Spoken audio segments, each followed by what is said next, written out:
मैं क्यों उस जात की परस्तिश न करूं जिसने मुझे पैदा किया और उसी की तरफ तुमको लौट कर जाना है?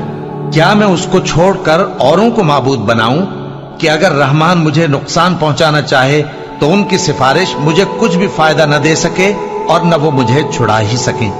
तब तो मैं खुली गुमराही में पड़ गया। मैं तो तुम्हारे परवरदिगार पर ईमान लाया हूं, सो मेरी बात सुन रखो। हुक्म हुआ कि बहिश्त में दाखिल हो जा।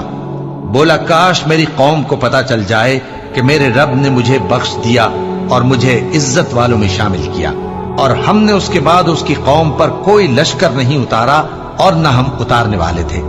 वो तो सिर्फ एक चिंगाड़ थी, सो वो उससे नागहां बुझ कर रह गए। बंदों पर अफसोस कि उनके पास जब कोई पैगंबर आता तो वो उससे तमस्खुर जरूर करते। क्या उन्होंने नहीं देखा कि हमने उनसे पहले बहुत से लोगों को हलाक कर दिया था? अब वो उनकी तरफ लौट कर नहीं आएंगे और सब के सब हमारे रूबरू हाजिर किए जाएंगे। और एक निशानी इनके लिए जमीन मुर्दा है कि हमने इसको जिंदा किया और इसमें से अनाज उगाया, फिर ये इसमें से खाते हैं, और इसमें खजूरों और अंगूरों के बाग पैदा किए और इसमें चश्मे जारी कर दिए ताकि ये इन बागों के फल खाएं, और इनके हाथों ने तो इनको नहीं बनाया, तो फिर क्या ये शुक्र नहीं करते? वो जात पाक है जिसने जमीन की नबातात के और खुद इनके और जिन चीजों की इनको खबर नहीं सबके जोड़े बनाए। और एक निशानी इनके लिए रात है कि इस पर से हम दिन को खींच लेते हैं तो उसी वक्त उन पर अंधेरा छा जाता है, और सूरज अपने मुकर्रर रास्ते पर चलता रहता है।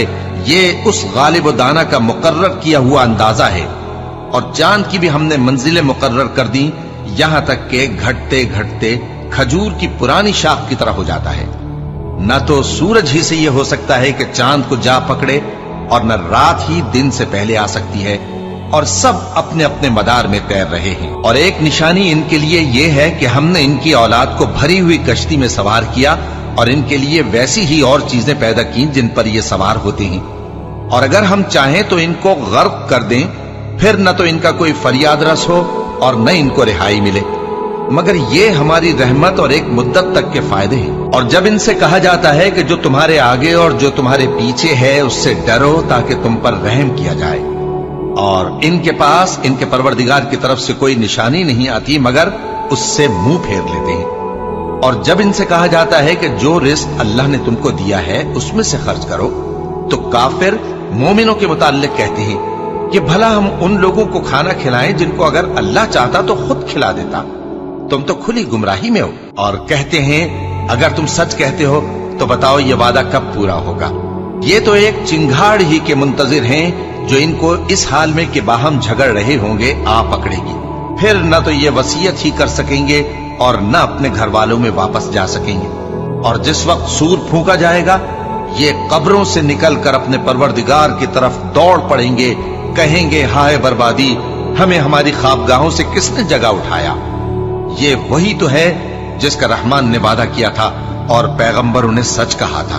वो तो सिर्फ एक जोर की आवाज होगी कि सब के सब हमारे रूबरू आ हाजिर होंगे। फिर उस रोज किसी शख्स पर कुछ भी जुल्म नहीं किया जाएगा और तुमको बदला वैसा ही मिलेगा जैसे तुम काम करते थे। अहले जन्नत उस रोज ऐशो निशात के मशगले में खुश होंगे, वो भी और उनकी बीवियां भी सायों में तख्तों पर तकिए लगाए बैठे होंगे। वहां उनके लिए मेवे होंगे और जो वो मंगवाएंगे उनको मिलेगा। उनको परवरदिगार मेहरबान की तरफ से सलाम कहा